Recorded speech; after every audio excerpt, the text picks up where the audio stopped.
চাই। আল্লাহ কোরআনকে আমার হৃদয়ের বসন্ত বানাও, আমার বক্ষের জ্যোতি বানাও, আমার চিন্তা দুশ্চিন্তা তুমি দূর করে দাও। বিশ্বনবী বললেন এই কালিমাগুলো, এই বাক্যগুলো পড়ে যদি কেউ আল্লাহর কাছে ফরিয়াদ করে, তার হৃদয় থেকে দুশ্চিন্তা কাটিয়ে দিবে কে? পড়বেন, এই দোয়াগুলো পড়বেন। আচ্ছা, সব শেষে বলি, ঋণের বোঝায় যারা জর্জরিত, বিষ্ণু ইসলাম চমৎকার একটা দোয়া শিখিয়েছেন। আমাদের অনেকে ঋণের বোঝায় জর্জরিত, আছে না নাই? এদিকে কেউ আছেন? থাকলে হাত তোলার দরকার নেই, থাকলে এই দোয়াটা পড়বেন। এক সাহাবীর নাম আবু উমামা, নামাজের ওয়াক্ত ছাড়া উনি মসজিদে যেয়ে বসে আছে। বিষ্ণু বললেন, কি রে আবু উমামা, নামাজের তো ওয়াক্ত হয় নাই, মসজিদে কি? সাহাবী বলে, হুমুমুন লাজিমাতনি ওয়া দুয়ুন, নবী গো, ঋণের বোঝায় এমন টেনশনে আছি, ঘরে থাকতে পারলাম না, মসজিদে চলে আসছে। বিষ্ণু বলেন, আমি কি তোমার এমন একটা দোয়া শিখাবো যেটা পড়লে আল্লাহ তাআলা তোমার ঋণের বোঝা হালকা করে দিবে? আবু মামা বললেন, ইয়া রাসূলুল্লাহ, অবশ্যই শিখাবেন। বিষ্ণু বললেন, তাহলে তুমি পড়বা, আল্লাহুম্মা ইন্নী আউযু বিকা মিনাল হাম্মি ওয়াল হাযান ওয়া আউযু বিকা মিনাল জুবনি ওয়াল বুখল ওয়া আউযু বিকা মিন গালাবাতিদ দাইনি ওয়া কাহরির রিজাল। ও আল্লাহ, তোমার কাছ থেকে দুশ্চিন্তা থেকে পানাহ চাই, কৃপণতা, ভীরুতা, অলসতা, কার্পণ্যতা, এই সব কিছু থেকে, মানুষের কঠোরতা, আমার উপর মানুষের আধিপত্য এবং ঋণের বোঝা থেকে পানাহ চাই। এই দোয়াটা যখন বিষ্ণুনবী শিখাই দিলেন, আবু মামা বারবার এই দোয়া পড়েন, আল্লাহুম্মা ইন্নী আউযু বিকা মিনাল হাম্মি ওয়াল হাযান ওয়া আউযু বিকা মিনাল আজজি ওয়াল কাসাল ওয়া আউযু বিকা মিনাল জুবনি ওয়াল বুখল ওয়া আউযু বিকা মিন গালাবাতিদ দাইনি ওয়া কাহরির রিজাল। আবু মামা বলে, এই দোয়া আমি পড়তে লাগলাম আর পড়তে লাগলাম, কিছুদিন পরে দেখা গেল বিষ্ণুনবীর শেখানো এই দোয়ার বদৌলতে আল্লাহ তাআলা আমার সব ঋণ পরিশোধের ব্যবস্থা করে দিয়েছেন। পড়বেন পড়বেন। আমার প্রিয় পটুয়াখালীর ভাইয়েরা, বিশ্বনবীর জামাতা সাইয়্যিদিনা আলী রাদিয়াল্লাহু তাআলা আনহুর কাছে এক লোক এসে বলে, হে আলী, ঋণের বোঝায় আমি জর্জরিত, আমার কিছু অর্থ দিয়ে সাহায্য করো। সাইয়্যিদিনা আলী রাদিয়াল্লাহু তাআলা আনহু বললেন, আমি কি তোমারে এমন একটা দোয়া শিখাবো যেটা বিশ্বনবী আমাদের শিখিয়েছেন? এই দোয়া যদি তুমি পড়ো, লাউ কানা আলাইকা মিসলু জাবালিন কাবীরিন দাইনান আদাল্লাহু আনকা, পাহাড় পরিমাণও যদি ঋণের বোঝা হয়, আল্লাহ এটা পরিশোধের ব্যবস্থা করে দিবেন। ছোট্ট একটা দোয়া বিশ্বনবী শিখালেন, বললেন তুমি পড়বা, আল্লাহুম্মা কফিনি বিহালালিকা আন হারামিকা ওয়া আগনিনি বিফাদলিকা আম্মান সিওয়াক। বুঝতে আছে? হ্যাঁ, আছে।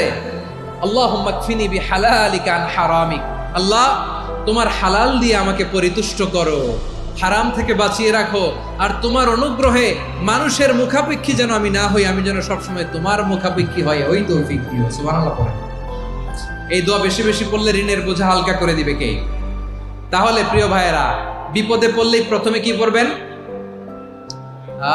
পটুয়াখালী ভুইলা গেছে, বিপদে পড়লেই প্রথমে ইন্না লিল্লাহ কি বলে নিজেকে আল্লাহর কাছে সঁপে দিতে হয়? হাসবুনাল্লাহ। চরম বিপদে দেয়ালে পিঠ থেকে গেছে, তখন লা ইলাহা ইল্লা আনতা সুবহানাকা ইন্নী কুনতু মিনাজ জালিমিন। এরপরে লা ইলাহা ইল্লাল্লাহুল আযীমুল হালিম, এই দোয়া। আকস্মিক বিপদ, হঠাৎ যেন কোনো বিপদ আমাকে পেয়ে না বসে, এটার জন্য বিসমিল্লাহিল্লাযী লা ইয়াদুররু মা ইসমিহি শাইউন ফিল আরদি ওয়ালা ফিস সামাই ওয়া হুয়াস সামিউল আলিম। সকালে 3 বার, রাতে 3 বার। আর মারাত্মক tension, hyper tension, anxiety, depression থেকে বাঁচার জন্য 2 দোয়া, ইয়া হাইয়্যু ইয়া কাইয়্যুম, ইয়া হাইয়্যু ইয়া কাইয়্যুম, মনে থাকবে? আর আল্লাহুম্মা ইন্নী আবদুক, এই দোয়া। ঋণ থেকে বাঁচার জন্য 2 দোয়া, আল্লাহুম্মা ইন্নী আউযু বিকা মিনাল হাম্মি ওয়াল হাযান, এটা। আর আল্লাহুম্মা কফিনি বিহালালিকা আন হারামিকা ওয়া আগনিনি বিফাদলিকা আম্মান সিওয়াক। আর সব সময় পড়ার জন্য একটা আমল দিয়ে যাই, উঠতে বসতে, অফিসে যাচ্ছেন, অফিস থেকে ফিরতেছেন, বসে আছেন, শুয়ে আছেন, ছোট্ট এক শব্দে আমরা যেন বেশি বেশি পড়ি আস্তাগফিরুল্লাহ। আওয়াজ করে আমার সাথে পড়ুন, আস্তাগফিরুল্লাহ।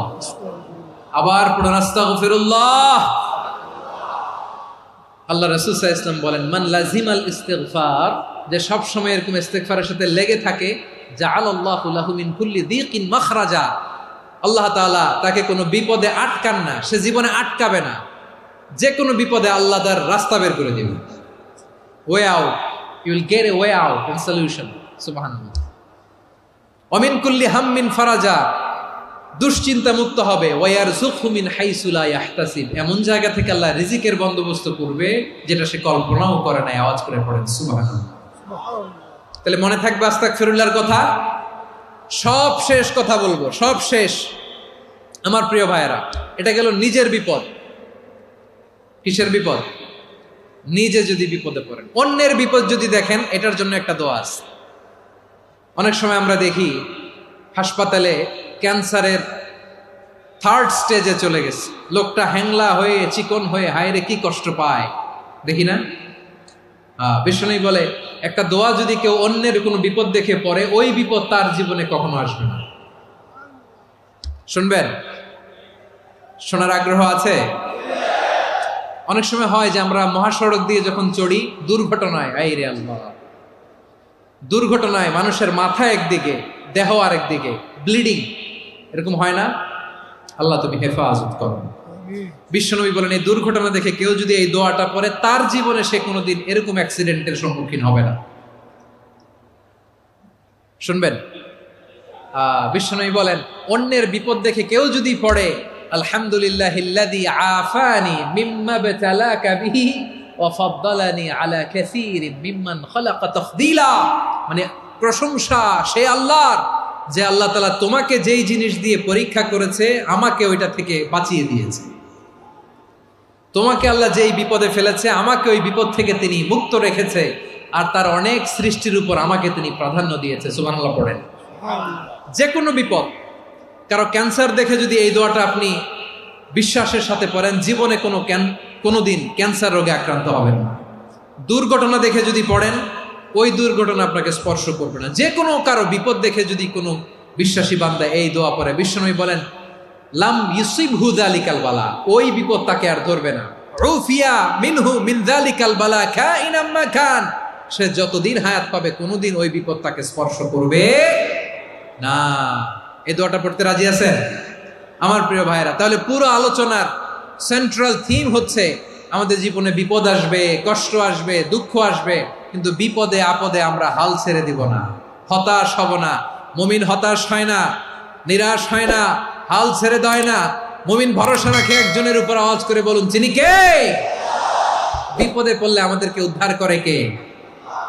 আবার আমাদেরকে যদি কোনো নেয়ামত আল্লাহ দিতে চান, ওইটা কেড়ে নেওয়ার ক্ষমতা কারো আছে? তাহলে আমরা কানেক্টিভিটি বাড়াবো কার সাথে? আমাদের প্রার্থনার ফরিয়াদের হাত তুলবো কার কাছে? রাজি আছেন? পটুয়াখালীর ভাইয়েরা, মনে থাকবে কথাগুলো? আল্লাহ তাআলা আমাদের সবাইকে কথাগুলো বোঝার ও আমল করার তৌফিক দান করুন।